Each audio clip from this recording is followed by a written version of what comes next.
Hey guys, and welcome back to the Diabesties channel. Jazz over here. And now I know that this channel is primarily about type 1 diabetes, but I think it's very important for everyone to know that there are several types of diabetes. And what this does is this avoids confusion later on, which is why I always mention, always type the type that you're talking about. So in today's video, we are going to do a brief summary of the different types of diabetes. They're not just two.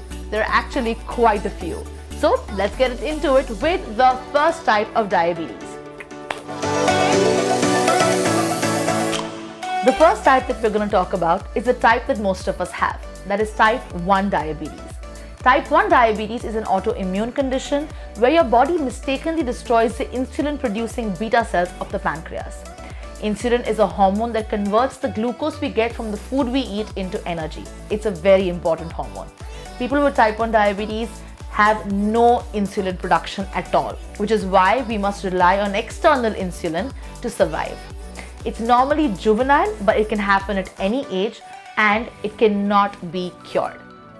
Let's move on to the next type of diabetes now. Now time to talk about type 2 diabetes, which is the most prevalent form of diabetes in the world. Type 2 diabetes is also known as insulin resistance diabetes, where your body is producing insulin but maybe not enough, or your body is producing insulin but it's not getting absorbed properly. This usually appears in people over 40 but again can be diagnosed at any age. The treatment of this is healthy eating, healthy diet, exercise, and sometimes medication, and sometimes insulin. Type 2 diabetes is a growing pandemic in the world, as they call it, so ensure that you and your family are eating healthy, exercising regularly, and living a healthy lifestyle. Now let's move on to the third type of diabetes.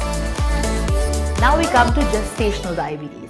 And gestational diabetes affects pregnant women. Even if the woman has no symptoms of diabetes before pregnancy, sometimes when you are pregnant, you can have high blood sugars. Your doctors will give you a glucose tolerance test to see if your sugars are higher than normal. Gestational diabetes normally goes away after pregnancy, but it can make the woman have higher risk for type 2 diabetes later on. There are normally two types of classes for gestational diabetes. Class 1, where it can be just treated with exercise and diet, but class 2 is when you could require medication and insulin. So it's very important to be in touch with your gynec when you are pregnant and make sure that you are in touch with your doctors to ensure a smooth delivery. Now we come on to LADA. LADA stands for latent autoimmune diabetes in adults. It's a form of type 1 diabetes that occurs later into adulthood. The only difference between type 1 and LADA is that LADA tends to come into the onset slower than type 1 diabetes. Because of the age, sometimes it can be mistakenly diagnosed as type 2 diabetes, which is why it's important that your doctor does all the antibodies tests to determine what type it is. Even in LADA, your body is producing no insulin, which is why you need to take external insulin to survive. Now we come on to MODY. MODY stands for maturity onset diabetes in the young. It's a monogenetic condition, which means that there's a mutation of one of the 11 genes, a single gene mutation. MODY can be sometimes compared to type 2 diabetes, and it is inherent if diabetes is very much prevalent in your family. MODY normally affects adolescents or younger people, but again can be diagnosed at any age.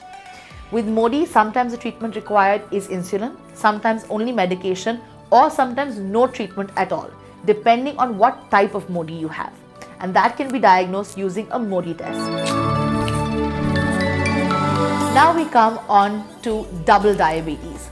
Now what double diabetes is when someone who has type 1 diabetes also develops insulin resistance, the key feature of type 2 diabetes. Some of the reasons that this can happen is if someone with type 1 diabetes becomes obese. Now, while type 1 diabetes is not brought on by obesity itself, a person with type 1 diabetes can become obese and develop very severe insulin resistance. And that is what double diabetes stands for. In a person with double diabetes, they will always have type 1 diabetes, but with the added thing of insulin resistance.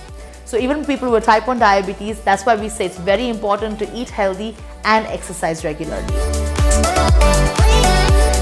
And now we come to diabetes insipidus. Now, diabetes insipidus has nothing to do with sugar or glucose or insulin. Diabetes insipidus is another autoimmune condition where another hormone is missing from your body, and that hormone is the ADH hormone, antidiuretic hormone, otherwise known as vasopressin. It's produced in the brain and it sort of regulates the concentration of liquids excreted from your body. A person with diabetes insipidus has to again take this hormone externally, either through an oral pill, an injection, or a nasal spray. Why it's called diabetes, I also don't know, but it is again a form of an autoimmune condition where your body is not producing a hormone. So that was for now the different types of diabetes. There are several more types, but in today's video we just covered the main broader topics, and it's very important to know the type of diabetes you have and educate people by mentioning the correct type. So what's your type? All of you are just my type.